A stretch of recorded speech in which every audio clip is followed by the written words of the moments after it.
Hello, this is Paulina from Yoga with Paulina and my another short podcast. Today I wanna touch a very important subject for all yogis, and it's called Yoga is Not Only Asanas. Welcome and let's begin.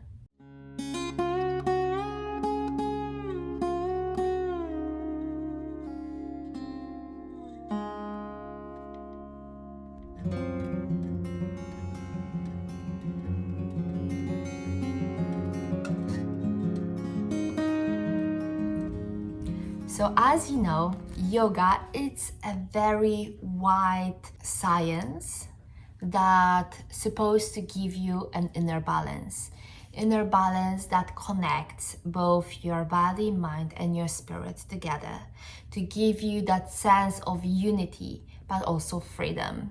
To give you the state of total happiness and calm, peaceful mind. It's a science that uses a lot of principles, the principle of movement, of breath, or changing your mindset, and of meditation. But nowadays, when we think about yoga, we have an image of a yoga teacher on a yoga mat doing some crazy poses, taking her or his leg behind the head, humming and oming, and just that, no? Doing sun salutations. Like this is most probably what you think about yoga when it comes to your mind.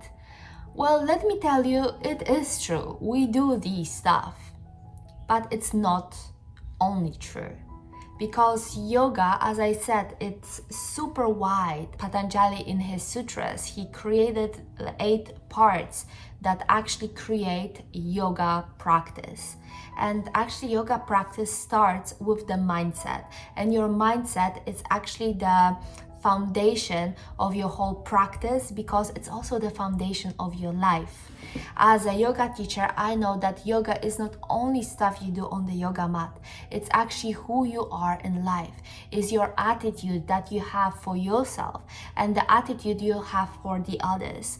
It's how you experience your life and what you do to make yourself a better person and also the world a better place. So for me, this is like the foundation of a yoga practice. It's like this: when you're becoming a Buddhist monk, you're not going to your family house and being like, okay, so now I don't know, I eat meat and then I go to work and I curse when something at work doesn't go well, and then I come home and the next day I go to the Buddhist monastery and I'm becoming a Buddhist. No, it's actually the way of life that you decide for yourself who you want to be and why do you want to be that. For me, my why is the way it makes me feel. It really makes me feel maybe not super, but much more calm than I am. I'm actually a very nervous person. I know I don't look like one, and since I was a teenager I try to look for stuff that will de-stress me, that will keep my stress level low, and that I can feel in that beautiful constant wavy way of life. So yeah, that stuff that are triggering me are not triggering me anymore. Things that are make me mad are not making me mad so much. I can breathe in them and I can just smile to my thoughts and be like, okay, I understand, and I go my own way. So that's my way, why I started to be a yogi and to become a yoga teacher in the end. So your attitude, it's actually your foundation. In yoga, it's called yama and niyama. If you ever want to learn more about it, please give me a comment. I will be very happy to share with you what are the yamas and niyamas. We have 5 yamas and 5 niyamas. So what is actually the foundation of being a yogi. Then the second one, it's the asana and pranayama. So as you see, asana, which means yoga poses or movement that brings you that state of calm and peace, are pretty low in that ladder of what's really important in yoga. So asanas were actually what we know right now were actually created not so long ago. I think it was 19th century when India was actually under the British Empire. It's only a story that I heard, and I hope I can tell it well. If I find it on Wikipedia or somewhere, I will definitely post it in the comments so you can read the whole article. But what I heard or read is that when the monks, when the yogi monks were, in India, looking at the army making their own practice, they realized that, in yoga in Sanskrit, we also have those movement practices called asanas. And that's why a lot of them are having some funny names like warriors, gate, headstand. Like, why would you do so, no? Like me, I would definitely understand why we have so many animal poses within the practice. Like we have the bird pose, the tiger, the cobra, the lizard, stuff that are coming from the nature. And warriors, and I think they were creating pretty late in life.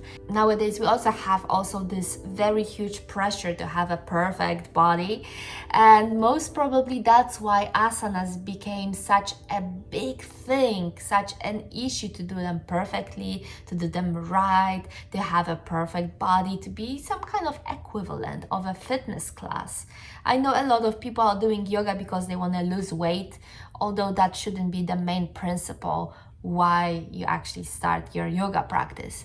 But anyway, so yogis in around the 19th century decided to develop those pretty fitnessy, very efforty poses, kind of to impress, kind of to merge with what they saw in the British Army. And that's how it kind of became more suitable for wider range of people. So as you see, asanas are in that ladder on the third place. Then we have pranayama, which means the breathing exercise. And the breath is super important in yoga. Not only when you're breathing slow and steady and the breath is calm, it can calm down your whole system. Not only the body, but the nervous system, your energy. With the breath, you can distribute prana, the life force, the energy throughout the whole body.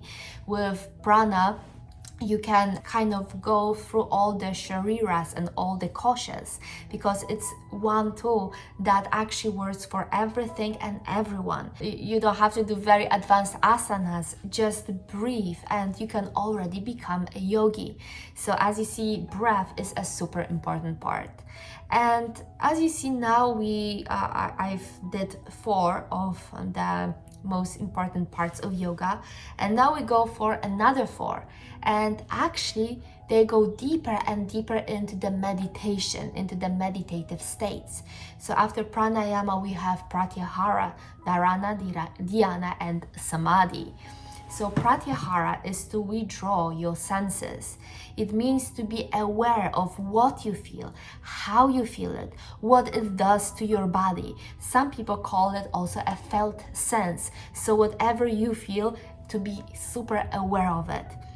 And that's the first step of your meditation, to be focused on all the sensations that are there, but to do it effortlessly. So dharana and dhyana, we have the focus. And first we're trying to focus on one thing at the time. In my yoga practice, it's usually the breath, or rather in my meditation practice, it's usually the breath. It's usually one sensation, but it might be emotion. It might be your heartbeat. It might be a thought. It might be a yantra or mantra. So yantra, it's an image, and mantra, it's a sound. As you see, there are a lot of stuff you can focus on. Then we have dhyana, which means an effortless focus. So very often when you're focused, you're really trying to concentrate your mind on one thing. And what if that process of concentration disappears, and only that one thing you are focusing on becomes you? Yeah, when you realize that you are not breathing, you are your breath. That you are not that mantra you're vocalizing, you are the mantra. Maybe that emotion in your heart that you are focusing on, that you are actually withdrawing this emotion. Like, it's a very interesting state to be on. And then we come to that tip of an iceberg, or that cherry on the top of your cake. We have samadhi, which is the state of total unity, when you disappear but also you appear, when you feel one with everything and everyone all over the world, when you feel whole with you and within you. It's a beautiful state, and I know it's not happening to everyone and in each meditation. Sometimes we don't have so much time to spend half an hour meditating, trying to get to that state of samadhi. Sometimes we have just few minutes, and it's good to just go to pratyahara to withdraw your senses and be more present in the moment of here and now, and be aware what you feel and how you feel it. So as you see, meditation, it's actually the core of yoga. It's how you can go deeper and deeper, like that screw you're screwing into the wall. The moment you become samadhi, when you become one, it's the moment when you're a fulfilled yogi.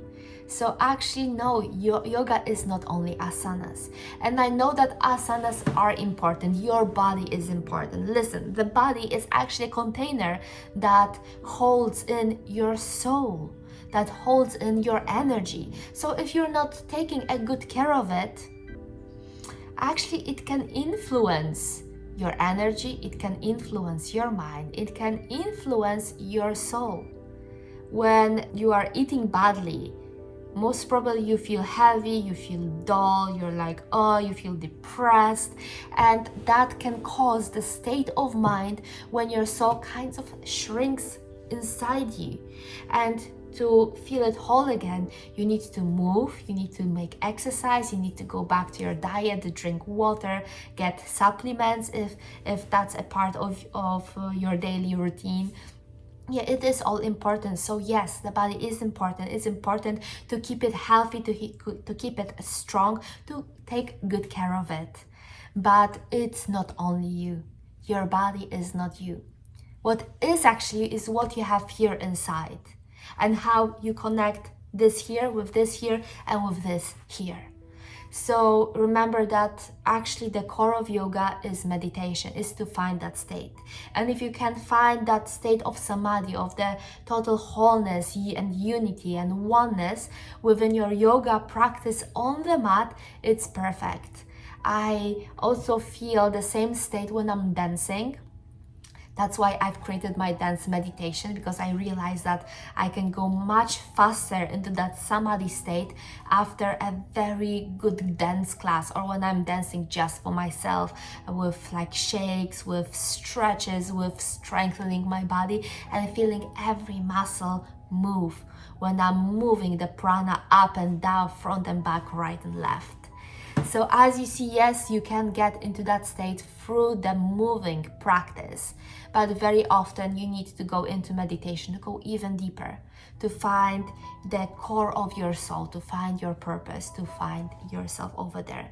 Because it's so easy to forget who you are in nowadays life, when everything goes, well, rushes, when you're bombarded with information, news, fake or the real ones. You can get very easily to that state when you're forgetting everything and you're becoming the lazy person, just binge watching Netflix for 7 hours during the weekend. So remember, yoga is not only asanas, although asanas are a very important part of yoga. And to know what is actually yoga, I highly recommend you to try one of my yoga classes. I'm also starting to implement more and more meditation. Actually, summertime, I want to give you more and more meditations and less yoga practices, just to give you a glimpse how you can feel in that state of samadhi.